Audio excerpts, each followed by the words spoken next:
Welcome back to Player Profiler PrimeTime. I'm your host, Jake. You can follow me on X at Louis Lewis 5. That's LEWYLEWIS and the number 5. Maybe I should change that. Let me know what you guys think. Something clever for fantasy. Let me know. But thanks for tuning to today's episode. I'll be always on Thursdays prime time going forward at 7 p.m. You can catch others throughout the week. I know Monday, Fridays, be sure to tune in for those as well. For today's episode, though, I'll be covering international games, the salary cap increased, and still playing GM for the NFC North teams. I already covered all the AFC divisions, so be sure to look back and check those out. Without further ado, let's get fantasy.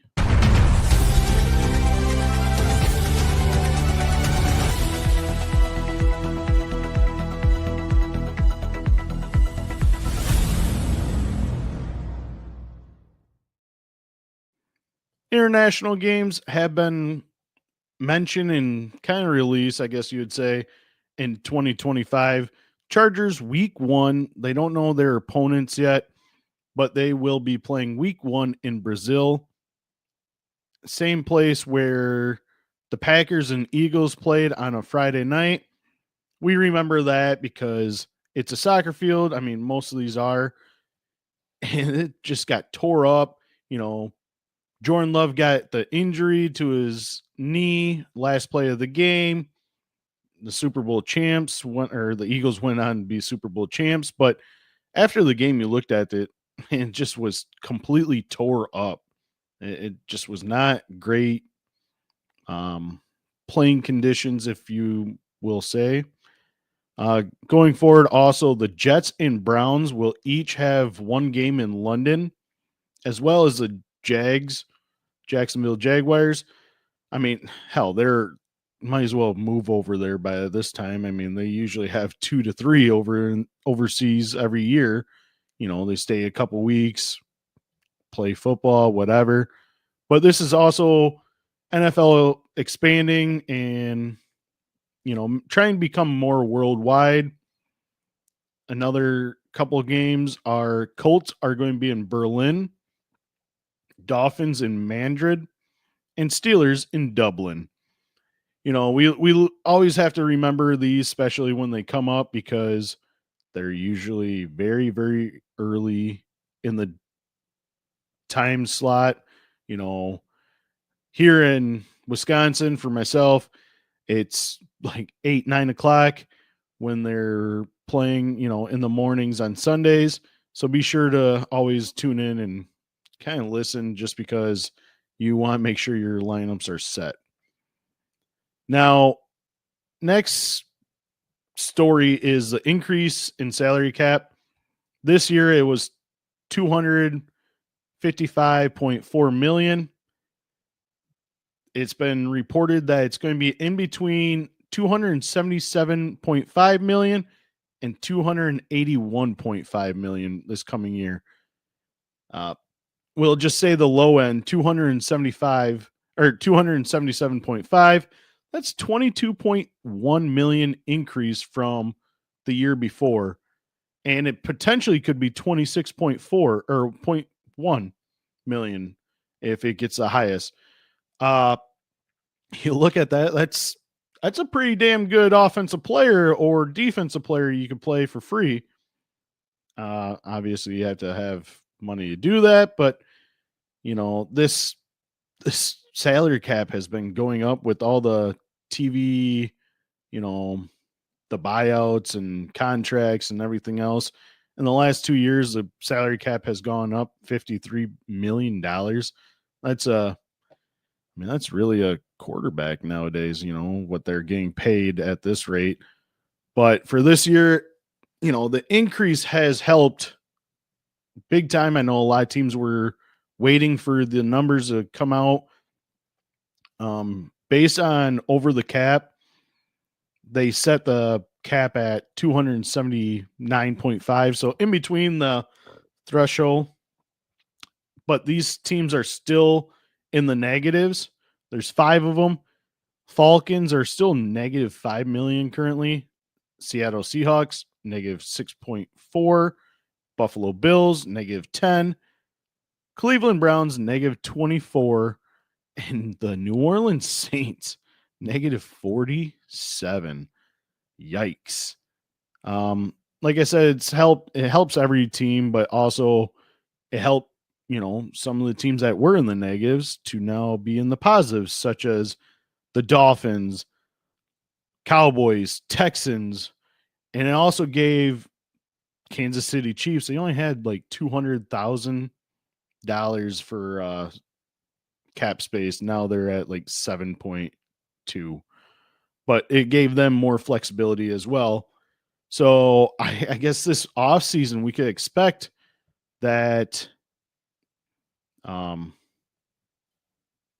lot more players are going to demand higher, wages and can probably get to it as well. You know, everything's gone up in the last recent years. Quarterbacks are now making 55, $60 million a year, sometimes more, depending on when they signed it.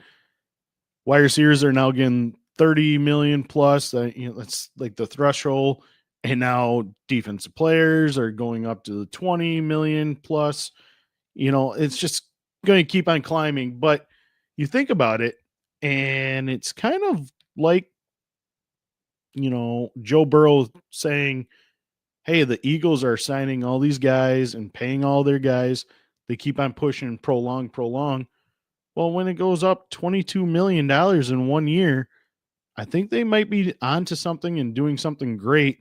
I know there's talks about potentially Netflix buying out some of the TV contracts and having it played on there. I mean, I can't see that being cheap at all to do. And having that TV contract would be huge for Netflix and for the NFL because they're going to be gaining so much money from that. Like I said, just be prepared for a lot of these free agents to sign huge deals and demand a lot of money. I mean, Christ, look at last season. We had Gabe Davis, 3 years, $39 million. It's terrible. Everyone's getting paid except for these running backs. Derrick Henry and all them only got like, $5 to $10 million a year, where Gabe Davis, the cardio king, you might as well say, gets 13. Ridiculous. But before we play GM for the NFC North teams, let's take a hear and listen from the Podfather. Rookie. It's all about rookie talk in fantasy football right now. So why not go use all that knowledge to do something other than a mock draft? Chris Gimino won $8,000 with just 2 teams last year, and each draft took 5 minutes. That's pretty good ROI. You can start doing rookie drafts for money today on Fast Draft. The Origins tournament is live. It is the place to go and monetize your knowledge of rookies and use your favorite Player Profiler host promo code for a $25 deposit match. Now let's go start drafting faster. Yes, Fast Draft, get it. You can use my promo code LouisLewis5. That's the same as my Twitter handle. So be sure to add that and get matched up to $25.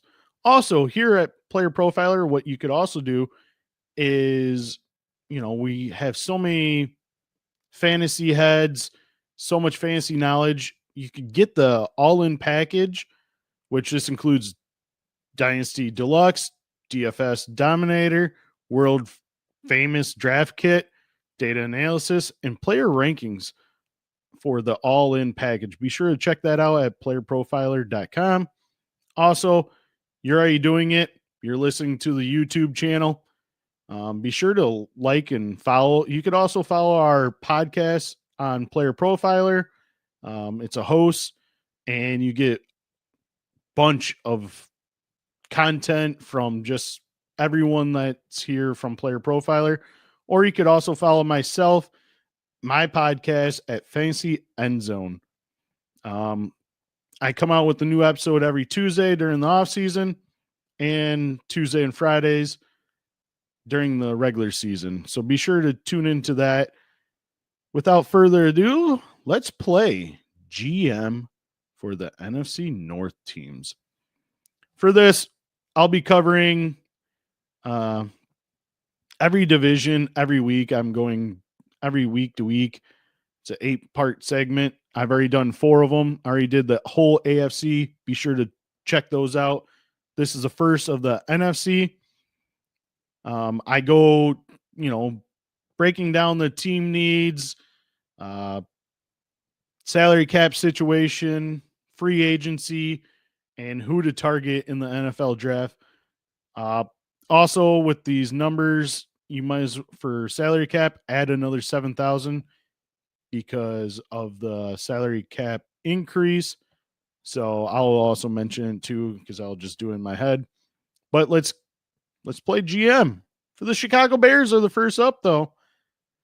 The NFC North was one of the toughest divisions in all of football.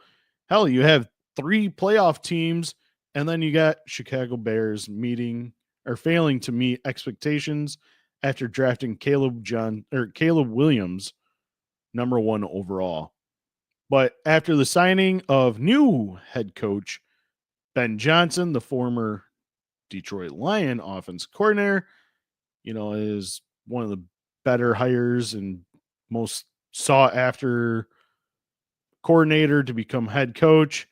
The expectations will once again be very high for this Bears team. They got the Bears just got Caleb Williams, an offensive mind coach, and that's what he needed. He did not need last year's head coach is just bad. Eberflus is not a good head coach in general. But, we look back. Look at Trevor Lawrence. Came out into this league as one of the best prospects since, Andrew Luck, roughly, and failed miserably. Why? Because his head coach sucked. Urban Meyers was fired mid-season. Same thing for Eberflus, and then they hired an offensive-minded coach like Doug Peterson, and he had a remarkable sophomore season. I believe they went to the playoffs as well. And I expect the same thing coming for Caleb Williams this year with Ben Johnson now as your head coach. Look for him to switch things up and make Caleb Williams, in my thoughts, a top 10 quarterback for fantasy. We got to remember, this is the same guy that helped turn around Jared Goff's career in Detroit. Jared Goff in that Matthew Stafford trade was just a throw-in because they want to get rid of his salary cap. They took him, and now he's your franchise quarterback for the Lions. Expect big things. This past year, though, their offense struggled, ranking bottom or last in yards per game, third down efficiency, and passing yards. That's more or less why they hired an offensive-minded coach.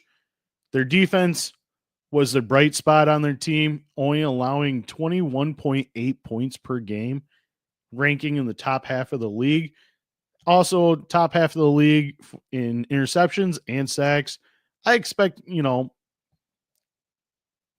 see the same kind of situation, except for their offense is going to be 10 times better, I feel. Let's take a look at their skilled positions that is set to become free agents. At quarterback, none, because you got Caleb Williams and Taysom Badgett. Running backs, Travis Homer, who was a special teams player. He's been that all of his career. Darrington Evans as well. Wide receiver, Keenan Allen, that signed a 1-year contract with them. DeAndre Carter and Colin Johnson. Tight end, 41-year-old Mercedes Lewis. All those guys are set to hit the open market. Which ones am I going to bring back, though? I think by having a new coaching staff, they will most likely let each of these players walk, besides maybe Travis Homer, since he's just remarkable at special teams and he's played that for pretty much all of his career. He's one of the top guys at special teams. Yes, Allen, Keenan Allen put up numbers at the end of the season, but I think they're going to lean towards this year having it be Roman Dunze getting the big volume. I don't think they want to pay, Keenan Allen 10 plus million to stick around when they have Roman Dunze waiting in the wing. So I'm not having them sign him. Their salary cap situation, the Bears, it was 62 million, but now it's 69 plus. With the salary cap increase, I can see them cutting Kevin Bernard and probably Gerald Everett, which cutting those two players would increase it also by another 12 million. So you could be looking, 674, 81 million roughly if you cut those two players. I must say a lot of this is going to be used on the O-line for Caleb Williams. That's one of their biggest needs is O-line, D-line, safety, running backs, wide receivers, not really wide receivers, I guess, and linebackers. I think Ben Johnson does exactly what the Lions did when he started out there. Get an O-line that can block for Caleb Williams. He is your franchise quarterback. He won't be for long if you have him laying on his back all day getting sacked like he was this past year. So I see them spending money on the offense line. A great option for them is guard Trey Smith, who had a great season for the Kansas City Chiefs. Also, they're going to spend money on the defense. Keep that up. For skilled positions, I don't see them getting a whole lot. Quarterback, they're pretty set. Running back, I've said it multiple times. I just don't like this running back free agent class. At tight end, you got Cole Kmet. I just don't see it happening either. Maybe a backup.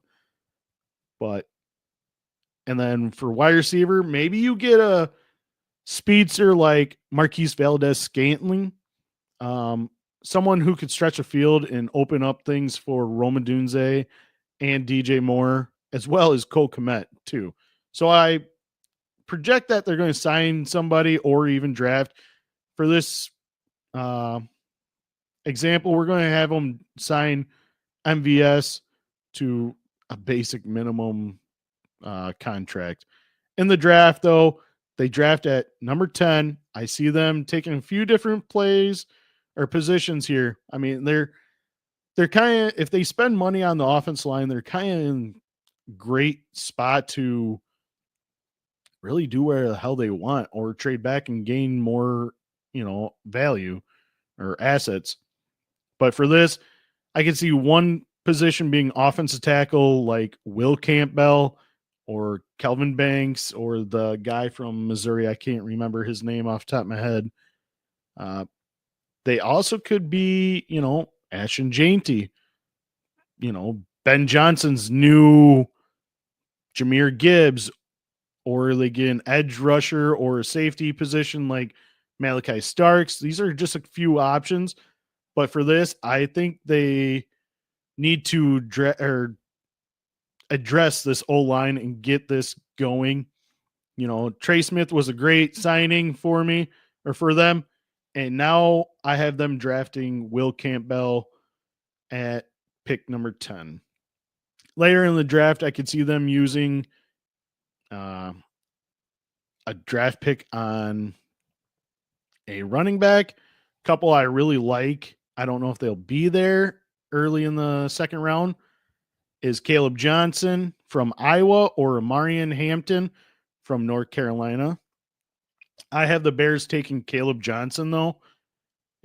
He's just a freaking monster, leading NCAA and rushing yards. I see a lot of projections of him getting to the Bears as well.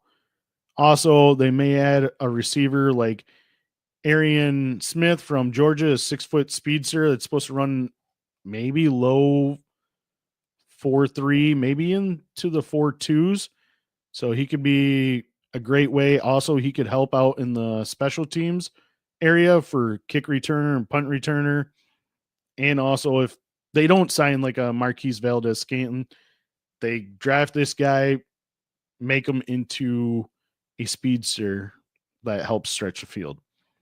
So, with the 2025 outlook for the Chicago Bears, you got Caleb Williams and Tyson Badgett at your quarterback, DeAndre Swift, Roshan Johnson, and Caleb Johnson. Remember, DeAndre Swift was on the team in the offseason in 2023, and Ben Johnson was part of that team that got rid of him to the Philadelphia Eagles. Just a heads up. Just remember that. I don't know if Swift really fits that system just because he's already done it once and got rid of him. That's why I have them taking Caleb Johnson in the second round. Wide receivers on the team, DJ Moore, Rome Odunze, Tyler Scott. I have him signing MVS and drafting Arian Smith from Georgia. And Cole Kmet as your tight end. That could probably play the Sam Laporta role. I don't know. Let me know, chat, what you guys think. Give it a thumbs up, thumbs down, whatever you want to do. Let me know what you guys actually think. Next, Green Bay Packers. Again, one of the youngest teams to make the playoffs, but this year didn't find any success compared to the year before, where they beat up on the Dallas Cowboys, took 49ers to the brink. This year they just lost right away to now the Super Bowl champs, Philadelphia Eagles. But they do have their franchise quarterback under contract, and they will have to have a strong offseason this year to get over that hump to make themselves in great competition for the playoffs, and hopefully for their sake and my own that they make the Super Bowl. Perhaps adding a number one wide receiver would be great, or better defensive players that stay on the field. Thank you, Jair. In 2024, the Packers finished 11-6. They got third in the division, but made the playoffs. I mean, like I said, this division's so damn good. 11-6 and you're third in your division. Great.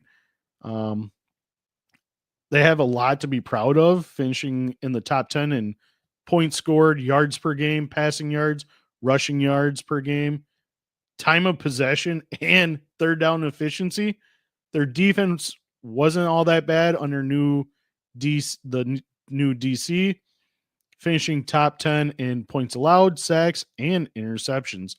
They did great last year in their free agent signings. Bringing in Josh Jacobs at running back, stud, top 10 running back. Xavier McKinley, I think he either got tied for first or second in most interceptions in the league, but hopefully they could do something like that again. But looking at the skilled positions this year that are set to hit free agents, quarterback, none.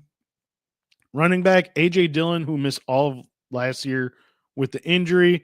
Emmanuel Wilson. Wide receiver, Bo Melton. And backup tight end, Tyler Davis. Who am I bringing back?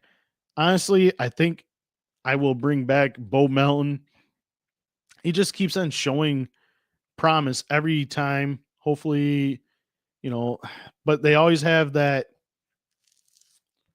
a bunch of twos, but no one. Bo Melton's like a number 3 receiver to me, but he showed flashes that he can play, contribute to the special teams. Also, probably Emmanuel Wilson as well. when given the opportunity behind Josh Jacobs, he looked really well and ran the crap out of the ball at times. I know they probably want to get Marshawn Lloyd healthy and back into doing the number 2 role, but Emmanuel Wilson showed that he can be that number 2 back for them. But I think he's going to take the third wheel this year as long as Lloyd stays healthy. Their salary cap situation was 42, but now is 49 million in cap space. This number could go up higher since they're very frustrated with corner Jair Alexander not playing much in the last couple of years. I think he's only played like 10 games in 2 years. He looks like a David Bakhtiari situation. Great when they're healthy and on the field. Unfortunately, injuries happen and they can't be on the field. If he's a post-June cut/trade, they gain another 17 million this year. I mean, you could probably pair him up with maybe a pick or two to get a pass rusher, but let's just, for now, say maybe cut. Free agents, their team needs corner. True number 1 wide receiver as well, and D-line. I think they'll draft a couple times at the corner position. They're really weak, especially if they get rid of Jair. I think they're going to be really, really weak at that position. You know, Eric Stokes is now a free agent. He did not live up to expectations, but I mean, I just see them drafting corners. But they do need a number 1 wide receiver, a true difference maker. You can't have all these 2 wide receivers that don't really make a big impact or difference. You know, they're all number 2s. You just need that number 1 guy that you could always depend on, throw to whoever. I think realistically, and there's a lot of speculation and rumors, DK Metcalf is on the trade block. I'm having them projected to trade for DK Metcalf. I'm sure a few picks for him could get the job done. Besides that, they don't need a quarterback. They don't need running backs. Tight end position, they're stacked. So the skilled position is only wide receiver in my eyes. So going to the draft, the NFL is a copycat league. What are you doing to copy? What did the Super Bowl champs do last year? In the first round, they drafted a corner. Second round, they drafted a corner. They double tapped. Why not just do the same thing? First round, draft a corner like Benjamin Morrison. Yes, he had the hip injury from Notre Dame, but he was a shutdown corner. I think he only allowed like 39 catches out of 70 possible in the last couple of years. And then in the second round, double tap that and get another corner. So now, yeah, it will probably hurt for the first couple of weeks like it did for the Eagles. Hence why they're 2-2 at the beginning of the season. A lot of, pass interference calls, everything like that. But I don't see Jair back on this team. Morrison will replace Jair, and then you have to have another guy at corner. So why not, double tap it and get another great corner? They always like offensive linemen too, so I see them spending draft picks at that. As for skilled positions, I mean, like I said, it's only really wide receivers, but there's no true number 1 receiver in this class that would be available late for them. They'd have to package a shit ton of deal to get up and draft like a Tet McMillan or anything like that.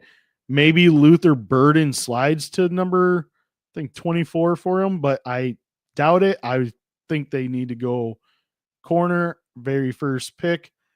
But besides that, I think maybe since they're going to probably lose A.J. Dillon or don't want to sign him, you need that short, big stocky running back that could help out as well.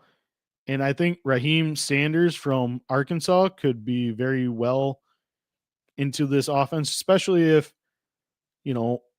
Lloyd is, if he's still hurt. I don't know. I don't want to take an L on him because I thought was really high. He was one of the top running backs, in my opinion, last year. But you got to stay healthy to be a number one guy. And obviously, we all know that Josh Jacobs is going to be on this team this coming year. And he was a monster last year. So Raheem Sanders as well from Arkansas, I have. So the 2024 outlook for skilled positions, Jordan Love, Malik Willis. Yes, he was great as well. Awesome backup. Love it. Running backs, you got your starter, Josh Jacobs. I think the guy, if he stays healthy, Marshawn Lloyd, Emmanuel Wilson, and Raheem Sanders from Arkansas. Wide receivers, Jaden Reed, Romeo Dobbs. Those are both guys that are number two. Well, Dontavian Wicks as well. They're all like number two, but who's going to step up and be, the prom king? Everyone's on the prom court. Who's the prom king? That is going to be DK Metcalf when they trade for him. Christian Watson also is not going to be playing this coming year in my eyes. He injured his knee way too late in the season to come back full recovery and play any meaningful games. That's another reason DK Metcalf can be your field stretcher. He's fast as hell. He's great as all can be. You also have Bo Melton. That'd just be a dream scenario for the Packers. Tight ends, you're loaded there with Tucker Kraft and Luke Musgrave. So those, you don't need a draft or anything like that. It's going to be a wild one for the, Packers. But let me know what you guys think. Did I screw up? Do they get somebody else at wide receiver? Or do they just run with twos, and not have a one? Let me know. I want to know your thoughts. Minnesota Vikings. One win away from winning the division, clinching the number one overall seed, but they fell short to the Detroit Lions in the division. Also, they fell short against the LA Rams in the first round of the playoffs. With this kind of was supposed to be like a rebuild year for them in my eyes. Sure the hell didn't look like it when you finish 14-3. That's a great season. Much like the Packers, they finished top 10 in points scored, passing yards on the offense side of the ball, and on the defensive side of the ball, they led the league or top 5 in interceptions, sacks, points allowed. They had a great defense this past year and surprised me, but I much like the Broncos, this was probably the surprising team in the NFC in my eyes. For fantasy, Sam Darnold finishes with career best across the board, winding up as the QB 9. I don't think he's there next year. Just saying. I don't know. Aaron Jones, who was on a one-year deal as well, finished as RB 15. And of course, at receiver, you got the second best wide receiver behind Chase and Justin Jefferson. Yeah, he finished wide receiver 2, and his co-partner Jordan Addison finished his sophomore season as wide receiver 21. He made a huge improvement from the year before in my eyes. Lastly, TJ Hawkinson coming back from a torn ACL. He missed the first 7 games, but finished the season with 3 top 10 finishes on the week. I think he kind of gets back to that once he gets going again this coming season. I think he finishes in the top 8 for tight ends. Key free agents at the skilled position, like I said, Sam Darnold, Nick Mullins, Daniel Jones. Running back Cam Akers, Aaron Jones, wide receiver Brandon Powell and Trent Sherfield, and tight end Johnny Munt. Who am I bringing back at quarterback? I think, like I said, I think this is JJ McCarthy's team. Darnold lost the last 2 games, which was, in my eyes, were the biggest games of his career for in a Viking uniform. Yeah, he had a stellar year, but I mean, you look at that, anyone that's ever been in that offense, I mean, Nick Mullen had 400 yards passing, I think, last year or 2 years ago. Anyone that plays in that offense, in my eyes, succeeds. Like, I don't see how. Also, I think they let him walk and not put the franchise tag on him. They'll probably use it on Byron Murphy, in my eyes. Murphy led or had a career high in interceptions. So I see them doing that. But if you're wanting to bring back a quarterback at a way lower cost, bring back Daniel Jones. You know, he started the year with the Giants as a starter, got released or cut, and signed on with Minnesota Vikings. He knows the offense now. He's learning it, especially this offseason. If you sign him, he'll definitely be ready. Just in case if there is any little hiccups for JJ McCarthy in his recovery, you're not sitting there spending $30+ million on Sam Darnold, where I think he just played himself into that kind of contract, like a Baker Mayfield type style, or Geno Smith, 35 million. Also, I'm also bringing back Aaron Jones. I really like what he did. He's very productive, and I think they bring him back in probably the last year he'll be on the team in transition year. I also bring back Brandon Powell. He's good. The rest I would leave on red and not think twice about it. Their salary cap situation per over the cap before I did this,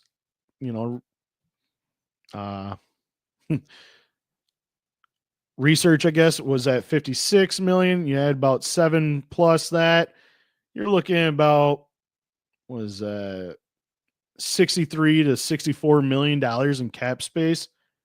Free agents, they need to improve in corners, running backs, D-line, and safety. I see them bringing back, like I said, Byron Murphy, who just had career high in interceptions. He gets a new Aaron Jones. So that's pretty much where a lot of their money gets used up. But also, they're going to spend a whole crap ton on defense, like corner position, safety, building the offensive line as always, defensive line. I don't see them doing too much at skilled positions. I think their tight ends are pretty set. Their wide receivers are very set. Running back, Aaron Jones is probably my highest rated guy, maybe Najee Harris, but I really just don't like him overall for this Viking team. And quarterback, bring back Daniel Jones. In the draft, though, what would you do if I was the Vikings? I would trade back because you only have, I think, 4 picks this year to gain more capital, more value. You trade back to somebody that wants to trade up into the first round, probably like the Browns or somebody like that wants to trade up and draft maybe Jackson Dart in the 20s just to have that 5th-year option is huge for a quarterback. But that's just something, and you gain more capital and just keep running it. But for this instance, I have them drafting Derek Harmon, defensive tackle from Oregon. He led the nation in all interior defensive lines and quarterback pressures last season. I think that'd be a great addition to this defense. Helps them out on the run game and passing, attack the quarterback. They also hit the corner position as well. Like, a Denzel Burke from Ohio State. And finally, they need skilled position is going to be running back. Later rounds, they draft Damian Martinez from University of Miami. He definitely will help their short yardage situation from the 1 to 10 yard line. They need to have that big back to get that 1-2 yards. And I mean, Aaron Jones is very fast and scat back, but you need that ground and pound as well. I think Damian Martinez would hit that spot. The 2025 outlook, in my opinion, for the Minnesota Vikings quarterback is JJ McCarthy time. Get him now in dynasty leagues while the value is still low, just because they don't know exactly what they're doing with Sam Darnold. But if they do sign Sam Darnold as a franchise tag, that might actually help you get JJ McCarthy, but that's just an option. Daniel Jones as well. At running back, Aaron Jones, Ty Chandler, and Damian Martinez. Wide receivers, Justin Jefferson, Jordan Addison, Jalen Naylor, and Brandon Powell. At tight end, TJ Hawkinson and Josh Oliver, the tight end blocking specialist.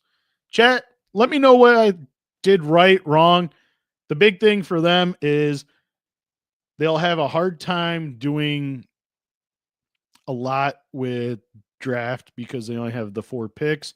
So that's why I think they would be smart and wise to trade back and gain more capital and, perhaps double tap at the running back position with, Aaron Jones only on a 1-year deal. You get that veteran presence, but also it's a deep running back class. I mean, they might be even able to sign somebody off of free agents, undrafted free agents. But let me know what you guys think. Let's go to the Detroit Lions. The NFC North champs that fell short of their expectation as they were eyeing the Super Bowl, but they came across a red hot Washington Commanders team that took them down in the second round of the playoffs. They finished 15-2 in the season and was the number 1 overall seed for the NFC. They practically finished top 5 in every major offensive category, like points scored, they were first, yards per game, passing yards, rushing yards, time of possession, third down efficiency. They're ranked in the top 5 of like all these. Their defense, they had a lot of injuries, especially to the defensive line. Finished 7th for points allowed, 5th for interceptions. Not great in sacks because, Hutchinson got hurt early on and a whole bunch. They just kept on rotating and playing and just getting hurt. For fantasy purposes, we'll look at the skilled position for the Lions. They had huge contributors. Jared Goff finishing as quarterback 6 on the year. Amazing. Jahmyr Gibbs finishing as running back 1, and David Montgomery finishing still running back 18 with missing a couple of weeks. And of course, Amon-Ra St. Brown, very productive this year and finishing wide receiver 3. His co-partner finally hits 1,000 yards. I mean, he missed 2 games as well with suspension. Jameson Williams finished as wide receiver 22. And finally, the 2023 tight end 1, Sam Laporta, finished as tight end 8 this year after a slow start. But hell, the Lions had literally 3 league winners, in my opinion.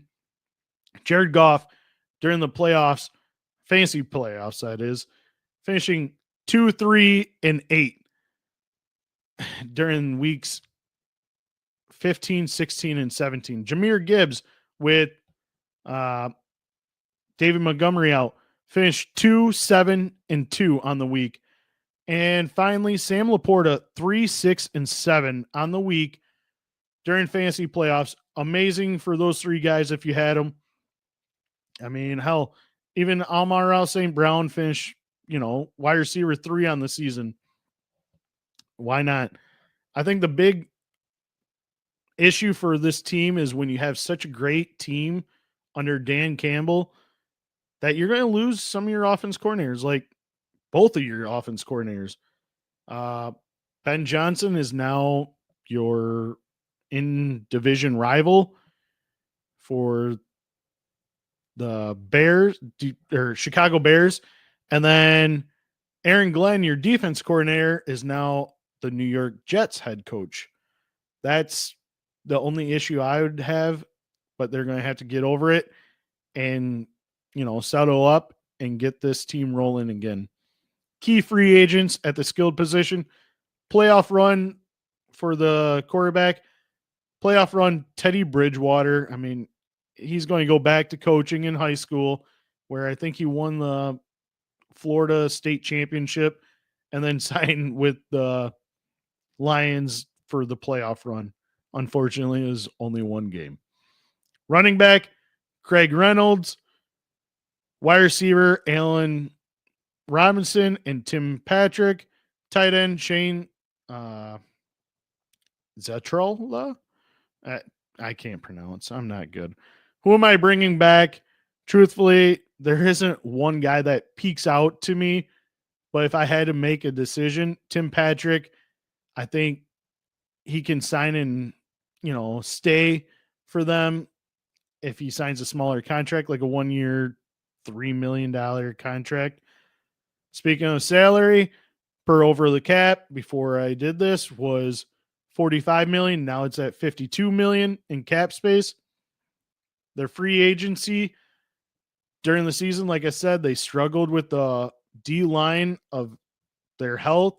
So I think they rebuild their rotation, hopefully with their, for their sake, they stay just healthy and on the field. They also can help at linebacker, safety, and all the O-line as well. I think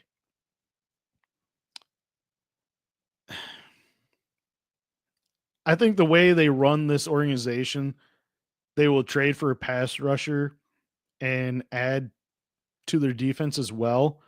But as for skilled position, you don't need a quarterback. Your running back room is stacked, with 2 guys that are finished as, for us, fantasy gamers in the top 18. Your wide receivers are pretty good with Amon-Ra St. Brown and Jameson Williams. Maybe a third, Tim Patrick. He's currently the number 3 wide receiver. Tight end, you're young, strong. I don't think you needed anything else. So the draft, much like free agents, they're going to probably be looking to fill other voids and hit different holes. I mean, realistically, I see them trading for Myles Garrett, trade their first this year and first next year and probably get Myles Garrett. That team would be stacked. For fantasy, that means get the running backs when you can, because when they're up, they're not going to be throwing the ball as much either. But for this, right now, I have them drafting their pick in Jack Sawyer from Ohio State. I mean, just imagine having Adrian Hutchinson from Michigan and Sawyer on the other side from Ohio State. What fun would that be to watch those college rivals play on the same team? The second round, I mean, much like most likely being spent on a defense player. For us, the sake of skilled position, if I had to make anything, maybe a wide receiver. Like I said, Jaden Higgins from Iowa State kind of makes sense to me. A big body receiver, great for red zone targets. It'd be huge for them as well. I mean, you kind of seen that with Tim Patrick. If they keep him around, he had 2 or 3 touchdowns in 2 weeks. But Jaden Higgins could be a guy that is good enough for the red zone targets as well and for the team itself. So the overview and outlook for the Detroit Lions. Jared Goff at quarterback with Hendon Hooker. Running back, you're still set with Jahmyr Gibbs and David Montgomery. Wide receivers, Amon-Ra St. Brown, Jamison Williams. I still have them signing Tim Patrick. Khalif Raymond is still there. And drafting Jaden Higgins. Sam Laporta and Brock Wright are on the team at tight end. Let me know what you guys think overall of the NFC North, as well as, all these teams. Let me know, thumbs up, thumbs down. Do I suck at this? Whatever. I got 3 more weeks that you guys stick around with me, and then it's combine. Combine's coming up, real quick. But it's also the beginning of the new season by the time I finish all this up. But stay tuned with me. And that is a wrap of Player Profiler PrimeTime with me, Jake. Again, you can follow me at my Twitter, Louis Lewis 5. That's LEWYLEWIS and the number 5. Also, put that in for Fast Draft. It matches up to $25.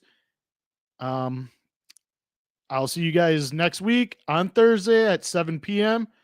I'll be doing the NFC East. I'll see you fantasy gamers later. And have a good week. Peace.